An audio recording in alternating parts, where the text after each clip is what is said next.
parked on a Latigo Canyon overlook during a break in the Yamaha FZ09 press ride, looking down at the Malibu mansions high above the Pacific.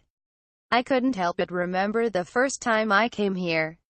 I was a wide-eyed 22-year-old at the time, astride my trusty 1979 Yamaha State Route 500 single. And I vividly recall thinking, what a beautiful place. Someday I'm going to live here. Then I found out how much those places cost. That scenario probably isn't much different than what most millennials thinking about today's new motorcycles. They really want one, right up until they find out how much they cost. Fortunately, Yamaha has been bucking that trend lately with some seriously affordable sporty standards. Its FZ Series 07, 09, and the spanking new 10. Along with the FJ09 Sport Tourer and XSR 900 retro bike, offer the kind of bang for the buck that pundits suspected disappeared along with a healthy economy. So successful is the FZ series, in fact, that it has played a key role in changing the sport bike marketplace. Not only are sales of sport bikes up as a whole, the sporty standard segment has now eclipsed the once dominant supersports. The FZ09 kick-started this trend when it was introduced in 2014. And 3 years later receives its first significant updates. Although the 120-degree cross-plane crank 3-cylinder engine and controlled fill die-cast aluminum chassis remain the same, many of the features introduced on the new FZ10 have trickled down. Thus, the 2017 FZ09 boasts ABS traction control and an assistant slipper clutch. Plus there's an optional YZF-R1-derived quickshifter. While they were at it, the engineers upgraded the FZ's 41mm KYB fork, giving it a full range of adjustability plus 83% firmer compression damping in its standard setting. Bottoming under braking is no longer an issue. The 2017 FZ09 also receives new FZ10-inspired styling featuring a dual headlight with quad LED lamps, restyled plastic front and rear, a new muffler cover, a swing arm-mounted single-sided license plate bracket, and an LED tail light.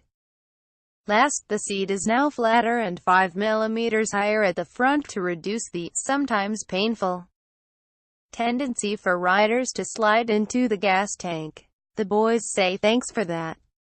To show off these improvements, Yamaha invited the press corps to spend a full day riding in Southern California's famed Santa Monica Mountains, and they didn't say fake news once.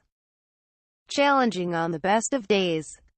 The area's serpentine back roads were made even more so by this winter's incessant rains.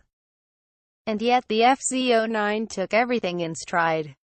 You don't fully appreciate ABS or traction control until you come around a blind corner and find the road strewn with dirt from a mudslide or a wash in running water. The ABS is preset, but the TC has 3 positions: 1, 2, and off.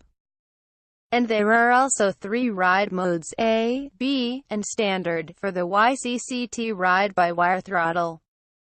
We spend most of the day riding in A1, and found that to offer exhilarating performance and an acceptable safety margin, hooligans and motorcyclists Ari Henning will rejoice in the fact that the FZ is still capable of wheeling in the least obtrusive TC setting, and will also do stoppies if you don't snatch as the brake lever too hard, so the rider aids don't intrude on the fun.